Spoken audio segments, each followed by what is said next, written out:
How's it going, my lovely death disciples? I am the Shattered Reaper, and today we're going to be starting something new for the channel after having played Dragon Age Inquisition over and over again for quite a period of time. We are now going to be showing something a little bit different, and this game just came out. It is called The Life and Suffering of Sir Brante in the times of the fall of the blessed Arcanian Empire. I didn't quite know there was that secondary title there, but you know what? I'm good with it.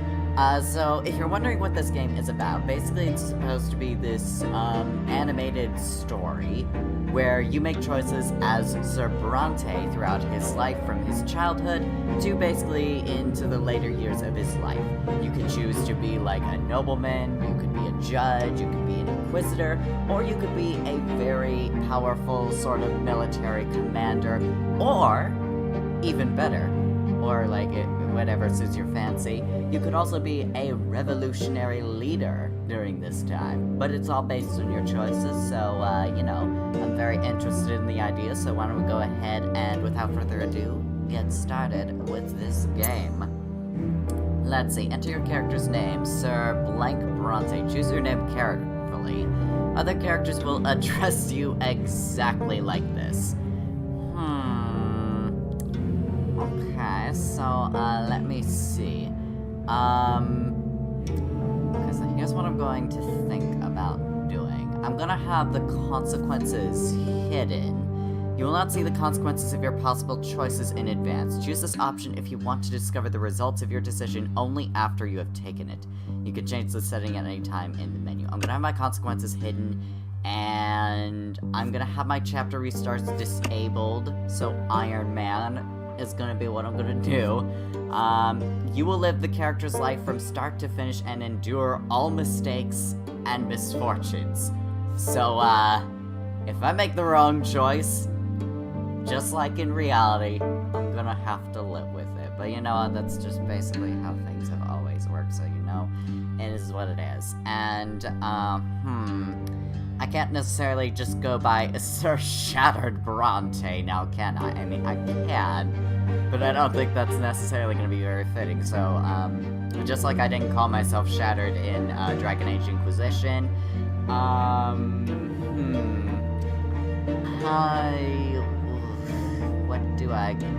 going to go by, I have a feeling this is more of a German setting, but I'm gonna go a little bit more with a Scandinavian name here, you know, honoring the ancestors. I am going to call myself Sir Volker of House Brante.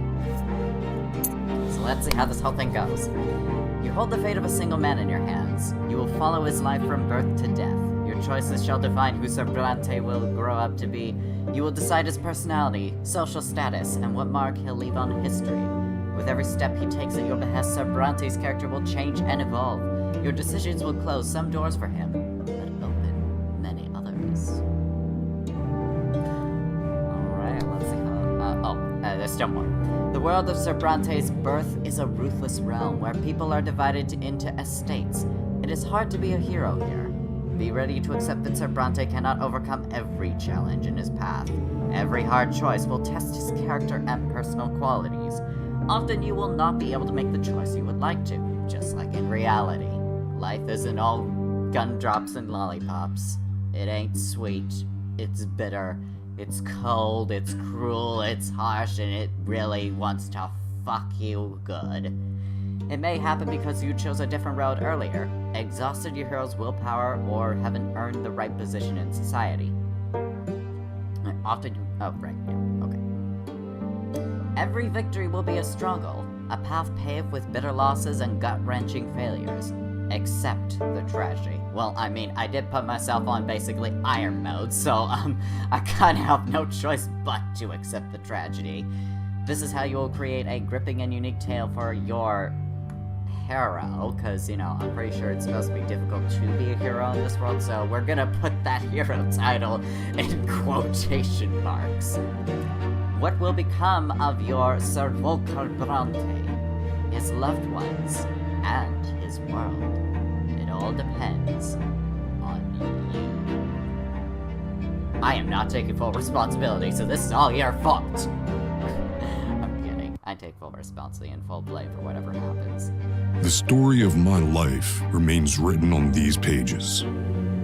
But my fate has always been my own. Every deed, every choice, every person I met made me what I am. Could I have taken a different path? Could I have found a different calling? I mean, maybe. Altered the very course of history? And what price would I have to pay? Well, sorry to tell you, darling, but everything is all up to me from this point. You just have to suffer the consequences of what I choose. So, yeah. We'll see how the whole fate thing goes for you.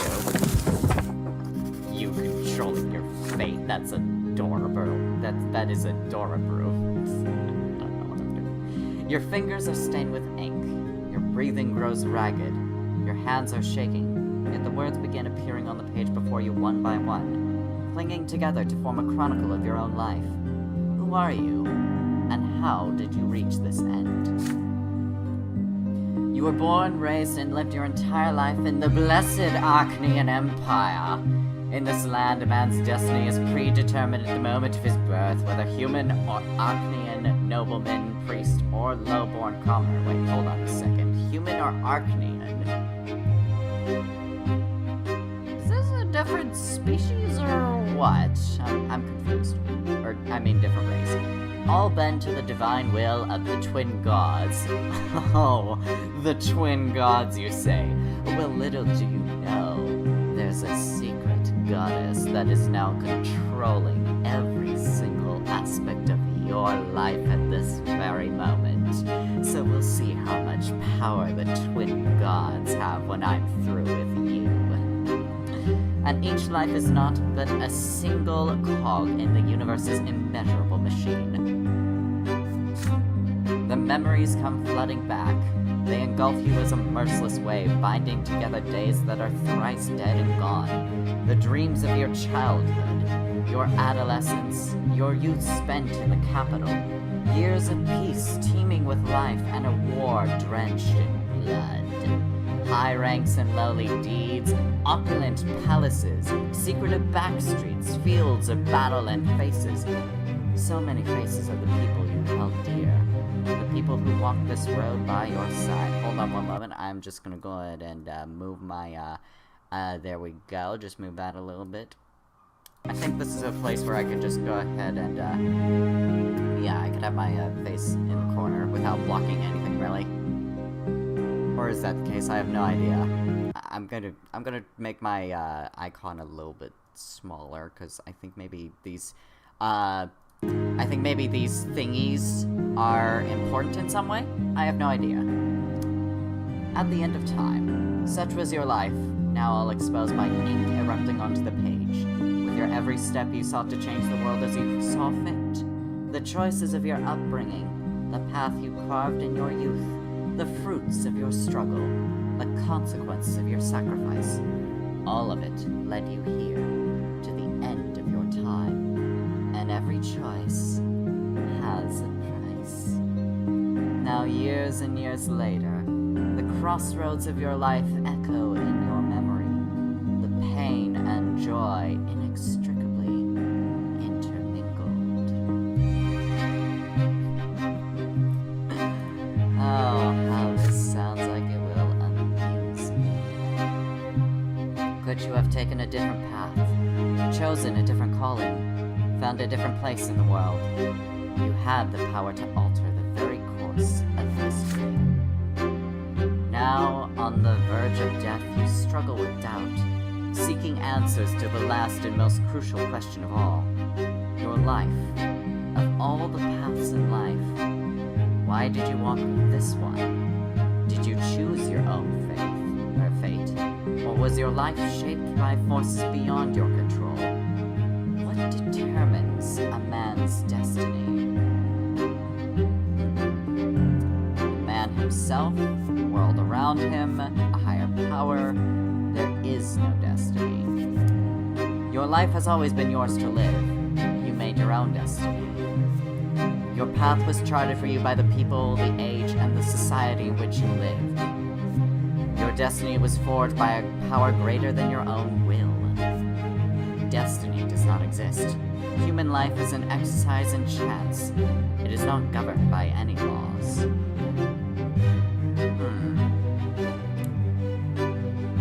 For my personal belief, I feel like it's a mix between the world around him and also that there is no destiny, because I feel like there are a lot of things where the world itself kind of shapes what happens with a person's life. Like they make changes or they make efforts based on the world that they live in. But also the fact that it's also sort of an exercise of chance. So I don't know which one I think makes the most sense to me.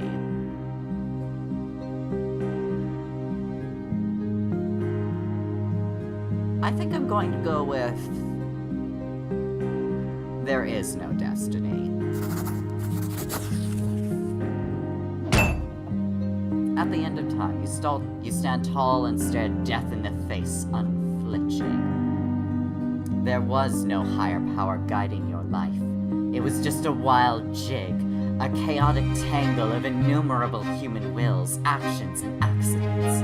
The only thing that could ever turn this chaos into an orderly narrative is the eternal human drive for storytelling. Your life had no greater meaning. You were neither cursed by fate nor guided by providence. And this is what made you truly free.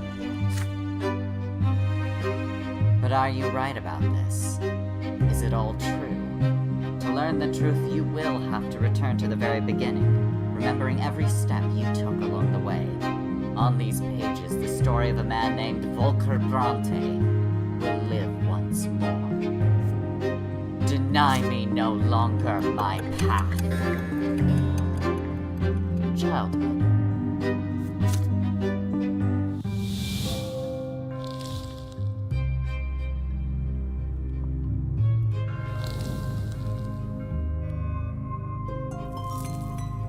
What do we have?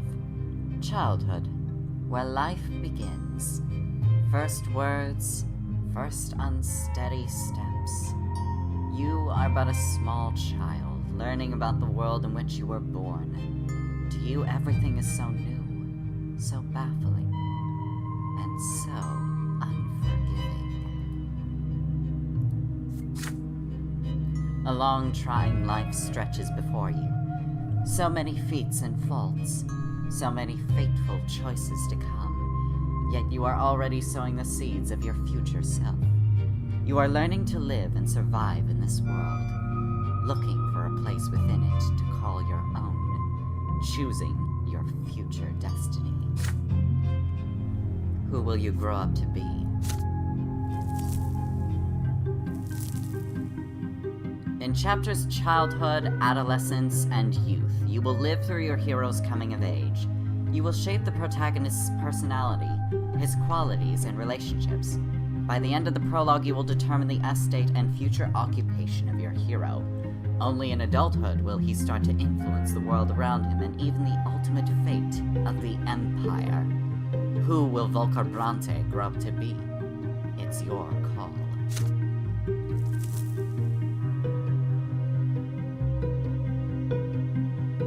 Personal life. Events in the personal life of the hero that can happen in this chapter. The fencing lesson, Beyond, Insight, Nobleman's Sacrament. I see. You dare to study fencing, like your father, even though you have no right to it by birth. Determination greater than 4, train with father, Beyond. As a small child, you suffer your first death and rebirth. Condition, suffer your first death. Oh shit. Okay. Maybe I do not want to think about, a child dying, but, who knows if that might happen or not. You experience an insight when your mother tells you about the ways of the world and the lots of its inhabitants. Perception greater than 4, play with ants. Nobleman's Sacrament. You challenge the sacred order and attempt to seize a noble lot. Willpower greater than 0, kiss the sword. Well, you know, I am always ready for my lips to be ready to make whatever kissing I wish, and, oh, I just realized my face is kinda in the way of, seeing a few things, so I might have to, there we go. That's probably a better space to put it anyway. Anyway, so, nope, it's still kind of in the way. I don't actually know where a good place would be. Guess I'm just gonna have to figure that part out. No, not there either. Okay, how about just the center? Can't necessarily get in the way at that size, in the center. I think we're good there, right? Right, we are. Okay. But, you know, that whole kiss in the sword thing? My lips are always ready. Whatever I need to kiss, they will always be fully prepared. Anyway. Determination. Oh, I'm spineless and I'm inattentive. Okay, thanks for reminding me how useless I am as a child game. I literally just entered the world like, oh, by the way, you're pathetic. Thanks. The personal qualities of this age, they determine which choices you may take. Your inner strength and the number of lesser deaths that you have experienced. These qualities will stay with you forever for the entirety of your life. Ready for action. Willpower 0. Deaths untouched by death. After suffering a lesser death, one is reborn. One who dies a true death faces the judgment of the twin gods. Still forgetting that there is another goddess at work here, Oh, how amusing that is. The section that opens in this chapter. Destiny screen is now available, personality screen is now available, House of Brante screen is now available, family screen is now available. Let's check those out, actually. Okay, so Gregor Brante is my grandfather, Robert Brante is my father, I have a half-brother, no wait. Yeah, I have a half-brother, Stefan Brante.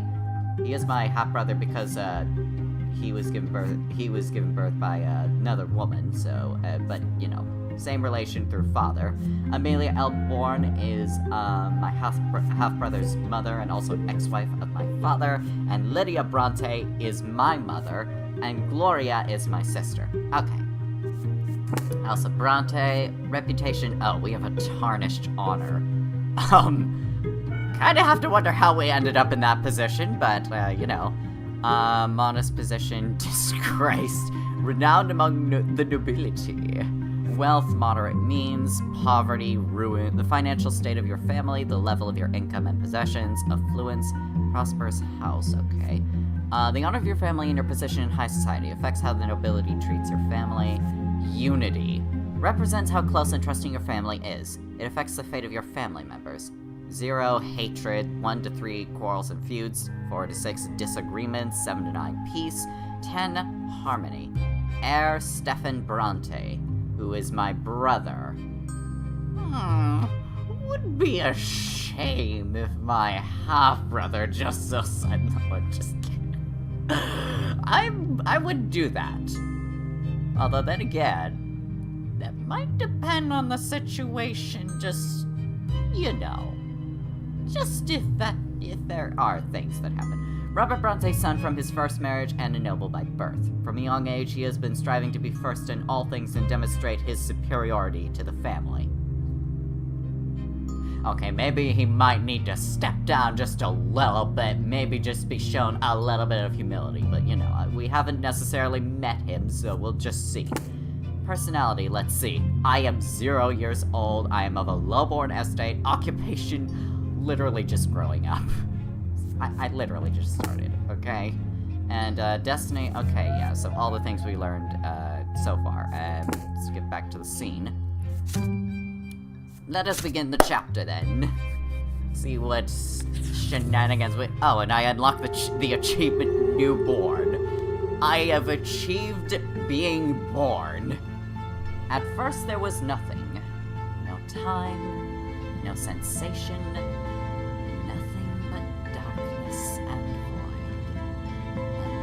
is where the mysterious goddess makes her appearance. Because this child is special. Someone I can take a little bit of action to change things. But then, a will breathed life into nothingness. Matter and spirit were set in motion. History began its march. It was your turn to enter this world. Okay, so that's settings. Just have to... Your first memory. You are lying on your back, blinded by a bright white light. See, light is not always a good thing. Light blinds. Remember that. Do remember that. Important, very important. You are not alone. Above you tower the colossal figures of those who created you. You are a part of them, and they are a part of you. Between you and them is an inexplicable connection, a strong, unbreakable link. They will always watch over you, guard you, and protect you. It hurts to breathe. You let out the pain in the form of a desperate scream. Your creators extend their hands towards you. There are two of them. The ones who made your form from their own selves and brought you into this world. They are united, yet as they lean closer, you begin to see how different they are. You can already feel their differences within you, struggling against each other. The first figure is soft and emphatic, wise and merciful. The love that emanates from it wraps you head to toe like an invisible blanket. The warmth from it is never ending. The second figure is strong and powerful, commanding and noble. It is harsh but fair, a beacon of guidance, a force of protection and merciless punishment for every misdeed. Yet there is also a third figure. It is like a shadow barely seen behind it, yet already pulsing with an unbreakable will to live. It is the very will to live that is now growing ever stronger within you. A soft open palm, a strong closed fist, a lingering distant shadow. You struggle to loosen the swaddling clothes wrapped around you and extend a tiny hand to the world. Reach out to the palm. You grasp at the first of the figures by the finger. Reach out to the face. You place a tiny hand on the second figure's closed fist. You smile at the figure standing behind them.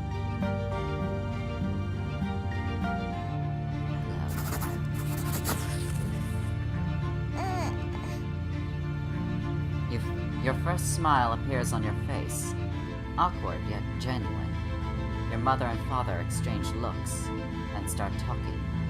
You know no words yet, so all you hear is a sequence of booming sounds. But the stranger behind them has no need for words. The stranger's look is all it takes for you to feel the will to live, an act that now burns within you. Willpower plus 10, don't mind if I do. The shadow brings a finger to its lips, as if to say, don't cry. This is our secret now. And then the shadow melts into the light. Year 1118. Your life in this world begins. How will you live it?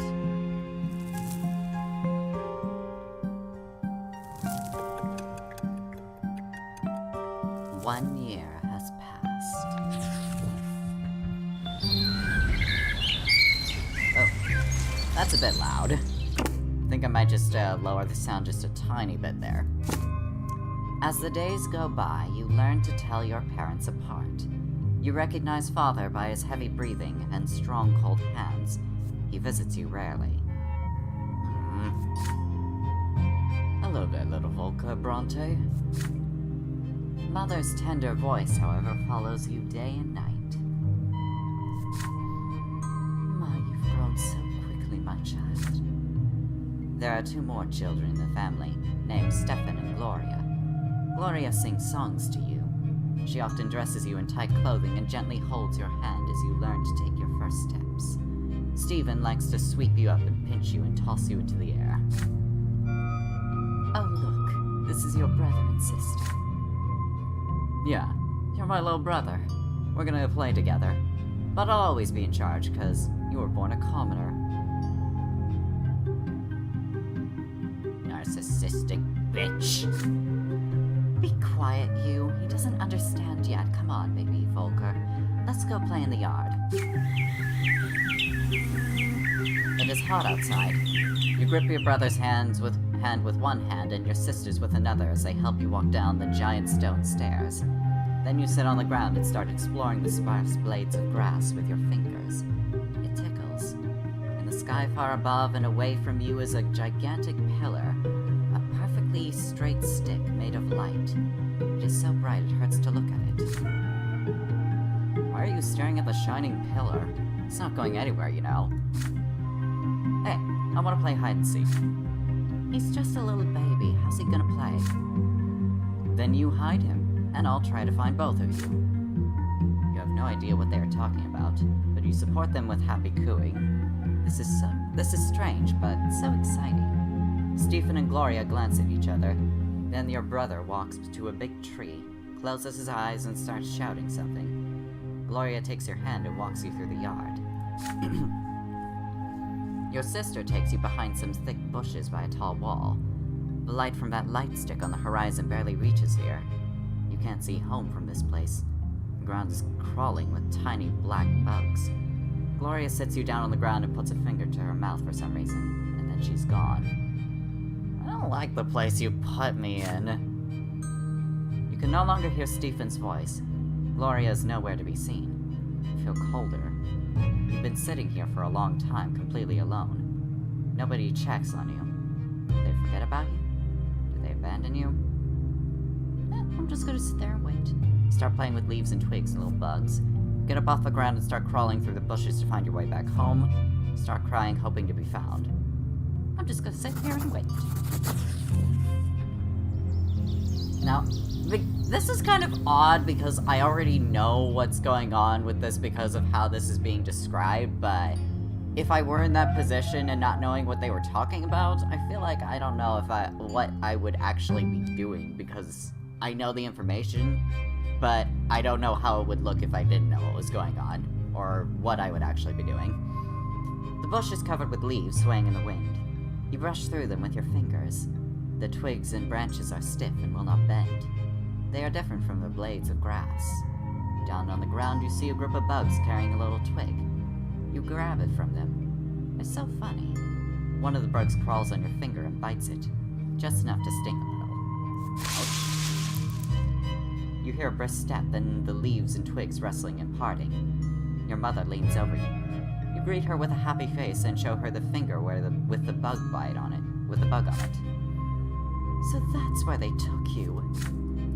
Mother picks you up and puts you to her chest and pats you on the head. Your brother and sister stand behind her, clearly feeling guilty. Gloria's in tears and Stephen keeps staring at his feet. Ooh, perception. Don't mind if I do. You hug your mother tightly. She is here now.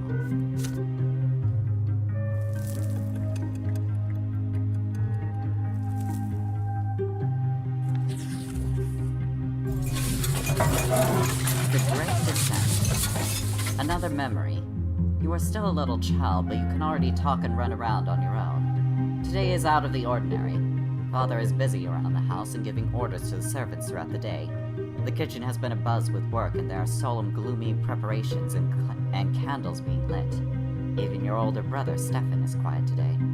Mother takes your hand and brings you to your sister Gloria. My son, today is the Great Descent. We honor the day when the twin gods descended to us. We must spend the day in reverence to the gods. You are too young to understand, so just do everything your sister says for now. Gloria takes you to the playroom. There are no toys there, no chairs. Even the carpet has been taken away. There's nothing there but a bare wooden floor. Today we're not allowed to go to any other rooms, and we'll be eating nothing but gruel and stale bread. On the day of the Great Descent, everyone must be where they belong. I already don't like these twin gods. I'm a child and they're like, oh no, you have to be bored and you have to eat shit. That's how you honor us. Yeah, I really don't like these two. Twin gods suck. It is quiet, unusually so. Muffled voices from beyond the door are all you can hear. You are sitting on the cold floor. confused with no idea what to do. Then you hear your sister's voice, a lonely sound in the empty room. It is a little song that Mother taught her. You hold your breath as you listen to it. When the twins came down to Earth, they brought lots for every birth. Let us count them. 1, 2, 3. The twins made them for you and me. Nobles rule and bravely fight. They protect us with their might. Priests work hard to understand, guide us by the twins' commands. Common people work and toil, always patient, never spoiled. Live your lot where you were born, to the day when you pass on. Know your lot and know the prayer, for the twins see everywhere. You are transfixed by the tune. Gloria notices your gaze and a smile creeps across her face. Damn you casts! You like the rhyme, don't you, Volker? Do you know what it's all about? Look, there are 3 lots.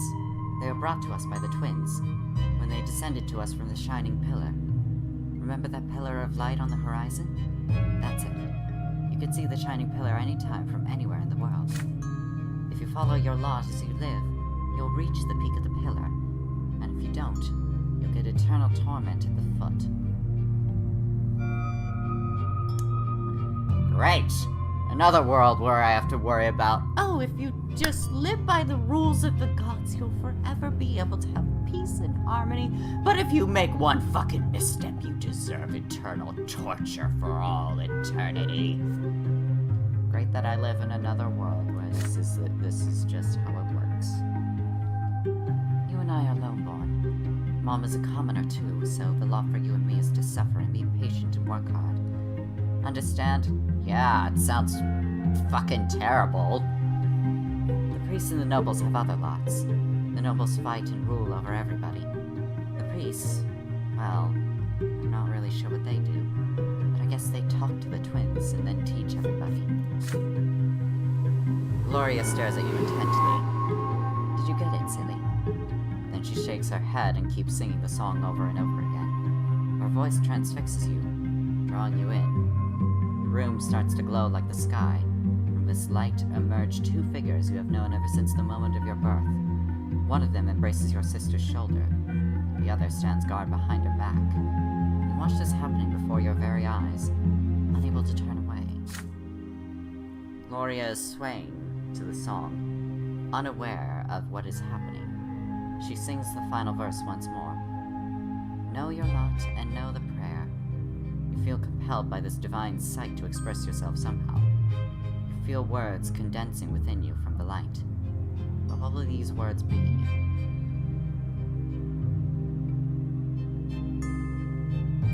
I mean, I don't really like the song, but I'm gonna finish the song properly. You join your sister and finish the song the same way you heard it.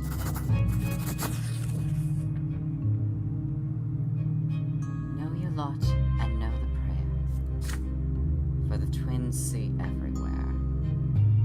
I'm not saying I finished it happily. I'm just saying I did it properly. There's a difference, you know. You sing the last line together with Gloria. Your sister looks up at you in surprise and gives you a nod.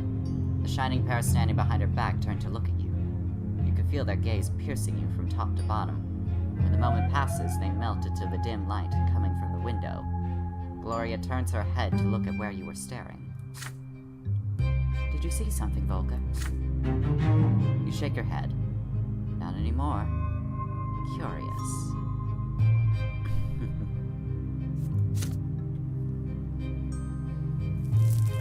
The eyes of divinity are what I see through.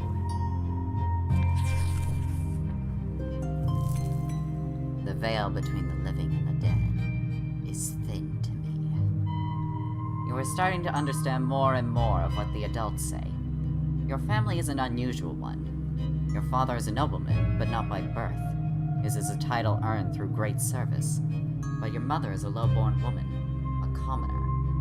Because of this, you were born a commoner, but father says you may yet come unto nobility. You learn to read at an early age. Together with Mother, you read and learn by heart the many poems about the divine twins, the twin gods who reside upon the shining pillar. Mother calls these poems prayers. Again and again, you try to discern the shapes of the gods in the strip of holy light that shines in the sky all day and night. But the light is too blinding to gaze upon. The greatest joy of all is when the stairs are no longer an insurmountable obstacle. Now you can climb and even jump from step to step. Father urges you to be more careful and avoid climbing too high. But even though you keep falling, you never stop being curious about the world around you. Your older brother Stefan now spends less and less time playing with Gloria and you. Playing with commoners is beneath a nobleman to be, he says. So Gloria calls him names and Stephen pulls her pigtails. One fine evening, Father gathers you all in the sitting room with an announcement. You will have another little brother or sister soon. Gloria asks him to bring home a little sister. Another brother would be too much. Stephen gets frustrated. There are too many little siblings getting in his way as it is. Soon you will be an older brother too, and it doesn't really matter who the youngest will be, a boy or a girl. You will love them the most. When Father comes back from his trips, he reads his adult books aloud for you. You find those stories of wars, generals, and rebellions quite enchanting. Your father approves of your fascination. Study hard, and maybe one day you'll become a noble of the mantle and earn your sword. But first, you need to grow up. Growing up. The concept is as terrifying as it is alluring. Well, I mean, you got that right. A lot of suffering. You keep staring at the carpet under your feet. You are both ashamed and proud, and it feels odd. The scratch on your hand stings a little. Stephen is standing next to you, sniffling from pain. Your brother was training in the yard with a wooden sword. You wanted to play with him, but he ended up getting angry and throwing the sword at you. The stick hit you in the shoulder. You picked it up and hit him with it. You see Mother's shoes walking to and fro on the carpet. You do not want to look up. You would rather not see her angry. She is not as gentle to you these days. Why did you hurt Stephen, Volker? Stammer out an explanation. He hit you first. You just hit him back. How dare he pester me like that when I grow up? I'm gonna hit you with a real sword. Mother shushes you both and speaks to you again. Her voice is stern, and yet you can still feel her concern for you. Even if Stephen hits you back, you cannot hit him back. You are my son, and I was born a commoner. Our lot is to suffer. But your brother was born from a noble father and a noble mother. His sacrament is coming soon, and then he'll rule over the likes of us. If you hurt a noble, you must be punished. That is your lot, and the sooner you learn it, the better off our entire family will be. Now Stephen looks at you in triumph. You look up at Mother in fear, not sure what to do now. Accept your punishment. Willpower greater than 0, now 10. You accept your guilt and tell Mother you are ready to be punished. Deny your guilt. You continue to insist that you are not guilty and will not be punished no matter what. You demand that Mother explain why things are like this.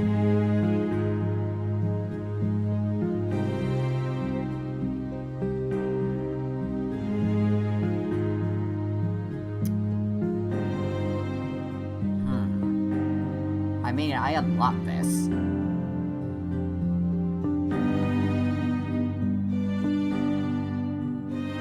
I should be able to have the right to defend myself, but I don't know. Perhaps I will find another opportunity to get back at him in other ways. More subtle ways, perhaps. But for now, I will accept my punishment. You look down and agree with what she just said. You are ready to be punished. You start apologizing to Stephen, but he turns his back on you. Before you can finish, Mother takes your hand and leads you away. You do not want to follow her. Your hands are getting sweaty, your legs are going heavy. Then suddenly she stops and bends down and starts to bend down closer to you, looking straight into your eyes. My son,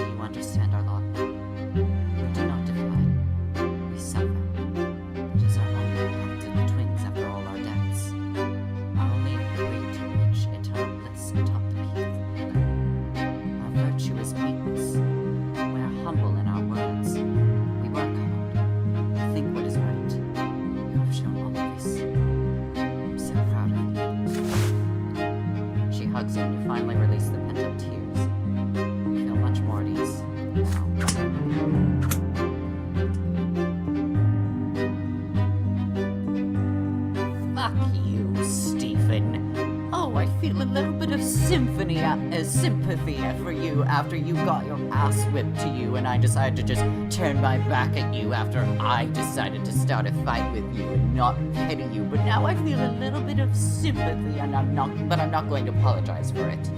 Because I'm a nobleman. Fuck you, Stephen. You are flogged in front of your entire family. The pain burns on your skin again and again, but you feel the touch of the divine law with each blow. Status grateful. A humble commoner from the outskirts of Anizote, neither her lowly origins nor the fact that your grandfather directly forbade the marriage stopped your father from taking her into his home. She now manages the household and raises Robert's children. Your mother is devoted to her faith and insists that her children observe their lots. And grateful, your mother remembers what you did for her. Okay then. Willpower -5. Well, I'm still ready for action. Oh well.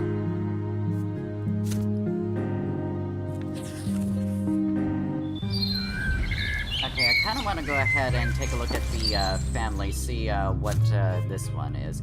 Robert Brante's son from his first marriage and a noble by birth. From a young age, he has been striving to be first in all things in... Oh, wait, right. I read that. Stephen's birth mother. She died while giving birth to him. Status, true death. Your father's first wife passed away soon after giving birth to Stephen, never to be reborn. Relations indifference. Well, I mean, she's dead, so I don't necessarily know how I'd be able to have any relations with her. Noblewoman of the sword. She was a noblewoman of the sword and sister of the Augustine Elborn, a powerful family friend. The match between her and your father was your grandfather's doing. Amelia is said to have been a striking woman with a forceful personality who was proud of her noble origins. In other words, a bitch. Gregor Brante, nobleman of the mantle. Relations -1. What did I do? The head of the Brante family and a noble of the mantle. A senior judge at the Anizote prefecture. He was the first person in the family to get an education and achieve a noble title. His dream is to see his family ennobled by the sword. A cruel and fierce defender of the ancient order, he is constantly preoccupied with the arranging of the future of his family. Alright, Lydia, I already saw. Gloria, lowborn. The illegitimate daughter of your mother, Lydia. She has never met her real father. Her position in the family is precarious. Robert Brante has never acknowledged her as his own daughter. Your sister is a dreamer. She often has her head in the clouds and can act recklessly at times. Oh, I see. Gloria's rhymes. Mother mostly stays in her chambers now. With each passing day, she grows heavier and her features get rounder. It gets difficult for her to walk, but she still smiles all the time. One day she takes your hands and puts them on her big belly, and you feel a movement deep inside her. You will have another brother or sister soon. Gloria takes you on walks to the yard now. You explore the yard together under the evening light of the pillar, and she sings you songs and tells you amazing stories. Hey Volker, do you want to hear a rhyme? I wrote it myself. There's even a bit about you, but don't tell anyone, okay? Writing poems and songs is only for nobles. If Mommy hears about it, I'll get flogged. Remember how you got flogged for hitting Stephen? Our judge is my second father. In the past, I had another. Mother says the twins are great. Says we should not fight our fate. Brother loves to jump around. Please don't fall down on the ground. See? I wrote a little rhyme. Please don't tell them it is mine. But today your sister is nowhere to be seen. She promised to take you to the old pond and show you the red frogs that live there, but then she vanished. The servants join you in your search. Even Mother leaves her chambers when she hears the commotion. Finally, you find Gloria in the far corner of the garden. She is holding a quill and sheets of paper covered in poetry. Oh crap. Mother becomes angry. The moment she sees it, she looks through the poetry and her face grows dark with rage. Gloria is standing before her, wringing her hands and looking for an opportunity to run, but there seems to be no escape. What is this nonsense, Gloria? We talked about this. You were told to take care of your little brother. You are absolutely not allowed to entertain yourself with this writing. I can decide that for myself, Mom. No, you cannot. It has already been decided by the gods. And he's not a little brother anymore. He doesn't need a nanny. and I need some time alone to think for myself. I am not hurting anyone. You are a commoner and a future wife. It's time you learned how to properly care for children. Had your disgraceful former father kept me in his house, you could have been born a noble. But that is not her fate, and you are absolutely forbidden from ever spoiling paper and wasting ink again. Mother grabs Gloria firmly by the hand and takes you both into the house. The scribbled sheets fly into the fireplace. Gloria sobs violently. You are a bystander to this scene, unsure of how to act. Complain about your sister. You complain to Mother about how Gloria often leaves you alone. Why would I do that? Offer to write rhymes with her. When nobody can hear you, you offer to write poems with Gloria. You comfort Gloria and say that Mother is wrong. The room. I'm gonna write rhymes with her. Fuck the lots. Mother leaves. The last of your sister's poetry burns away in the fireplace. You hug your sister and whisper to her. Let's go to the library, you say. Two of you can hide under the table and write something together. Gloria shakes her head violently. Mother said no, and there is no way she would ever defy her. You reassure her that it will be your secret. You pull Gloria to the library. She fights you, but you refuse to relent. Carefully peek inside. Your sister takes a small book from one of the shelves and you read it together under the table. It's a book of poetry about eternal love. Gloria clearly adores it. You decide to write a poem of your own. She recites a line in an ecstatic voice and you repeat it after her and offer a rhyme of your own. She nods happily. You do this until the day ends. +1 perception. Yay! You have written a poem of your own and learned it by heart, but not a single line of it has been committed to paper, which means that you stay true to your mother's rule. I mean, technically, I didn't break any rules. It's not written on paper. So... basically, I'm just starting my own oral tradition.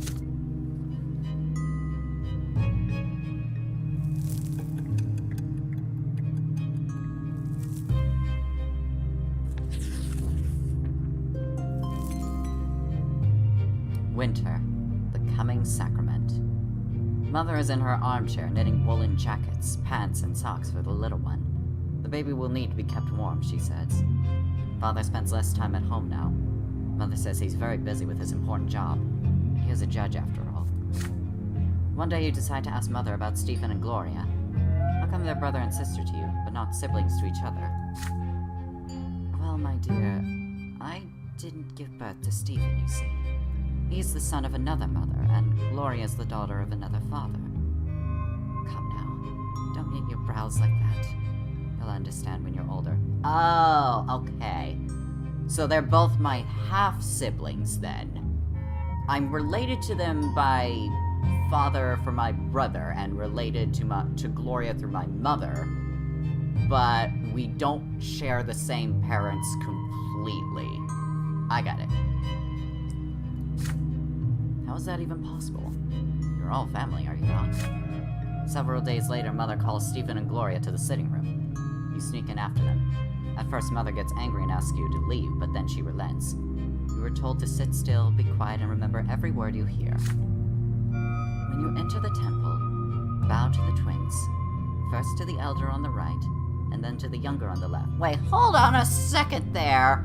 If they're twins, there is supposed to be no elder or younger. I mean, obviously there's a technicality of like, okay, one of them did have to come first before the other, but like, you know, it's just technicality, I guess, but like, you know. Stephen, you're a nobleman to be, so walk along the side paved with marble, where the benches are. And Gloria, you walk along the sharp side. That sounds dangerous. When you're there, you must get down on your knees, each on your own side. Stephen, kiss the sword. Gloria, my daughter, they will strike you with the lash. Don't be afraid of it. Resign yourself to the suffering it brings. It is the blessing of your lot. Gloria doesn't like the idea of the lash. There's a tense feeling in your chest as well. You were told to remember this. Will the lash strike you too one day? On the next day, they take your brother and sister to the temple. You run towards them when they finally come back. The back of Gloria's dress is soaked with blood. She's hunched a bit, sobbing quietly. Stephen is putting on airs, acting prouder than ever. Nothing else looks different about them. It's like all is the same, and yet everything has changed. Okay, yeah, Stephen is a total cunt. Each of them has accepted their lot. Fuck you, Stephen. I didn't even do anything, and suddenly you're just like, oh, I don't like you anymore, you little peasant. But yeah, well, guess what? I may be a peasant, but at least I have standards, motherfucker. And I have standards and good taste. So suck on that, bitch. Disagreements. I did not do anything for that one either. What is happening? Brother and sister sacrament. Your siblings Stephen and Gloria took their first sacrament at the temple.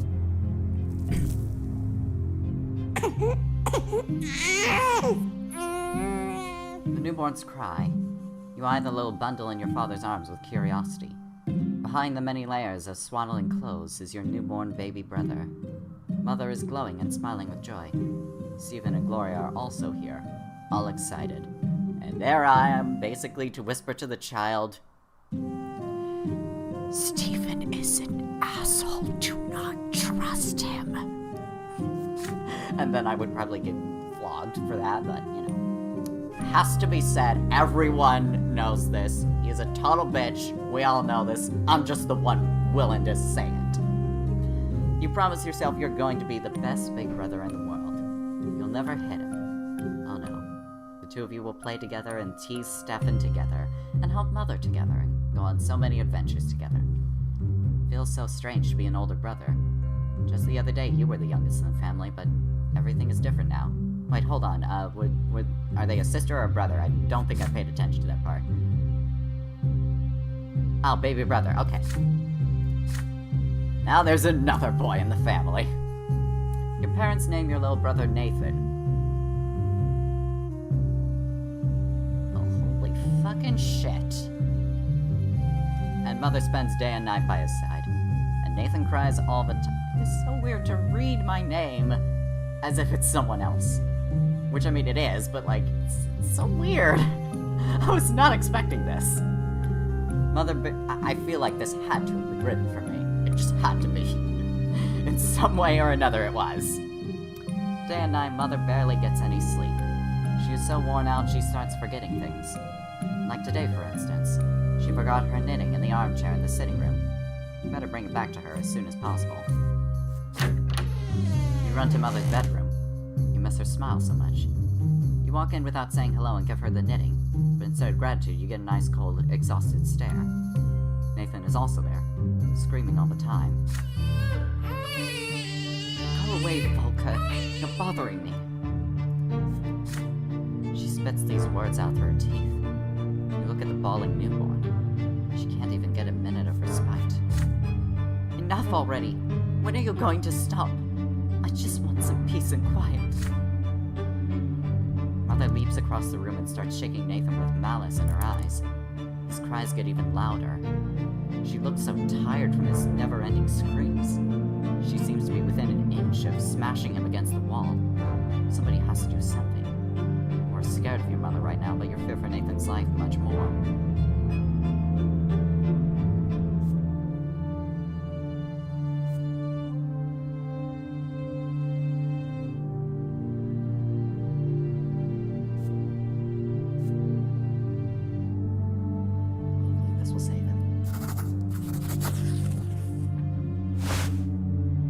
You walk up to Mother quickly and lock her tightly in an embrace. Your arms are too short and the folds of her dress get in the way, but that does not stop you. She shudders at your unexpected touch and tries to free herself. Let me go. Stop tormenting me. But you only latch onto her even tighter. There's no way you're letting go of her. And there's no way you're letting go now. Not even if she screams at you or hits you, no way. You are here now. You will protect her and comfort her.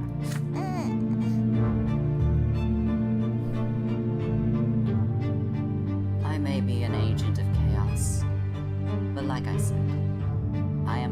us with standards. Chaos is not always evil.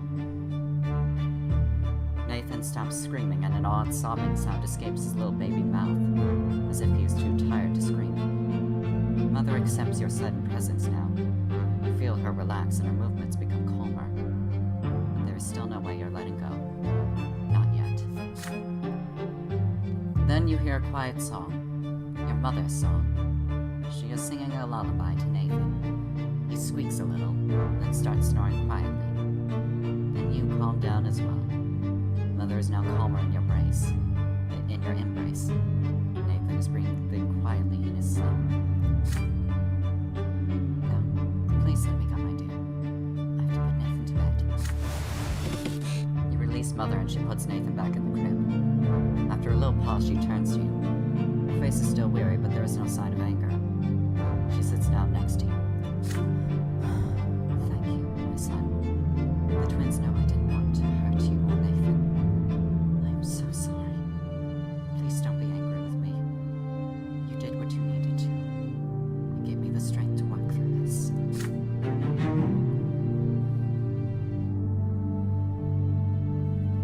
She hugs you tightly. You do the same and press your forehead against her. She smells like home. Your tears finally start to flow, but they are tears of happiness. She pats you on the head and kisses your forehead. Nathan is sleeping quietly in his crib. It feels so good when things are as they should be. Yay, peace! Where there is disagreement and squabbling, I am the bringer of peace in the family. Your younger brother Nathan is born.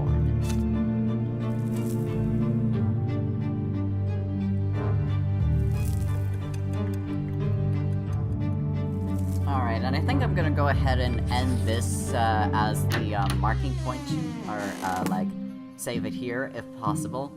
I'm probably gonna have to figure that out at some point, maybe. We'll see. Is there a place, is there a way that I can save at all? Or, I hope so. I certainly hope so. Maybe. Or do I have to finish the chapter?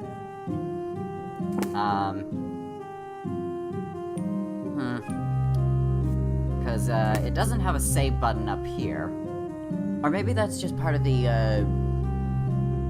continuing for the, I think just to be safe, I'll end it. I think I'll just end the video here, and if it doesn't save, then I'll just make the same decisions I made before. I do remember what I chose, so I think it'll be fine for me to do. But we'll end the video here, so I do hope you enjoyed this video. Give that like button a stab if you did. Subscribe if you want more death in your life. Be sure the bell is tolling for thee, and until next time, rest in peace. Bye! Enjoyed today's video? Well, there's plenty more for you to enjoy here, and if you also want to support this small channel, then there is also my Ko-fi, which is available, as well as a Twitter thread that gives you my commissioning info.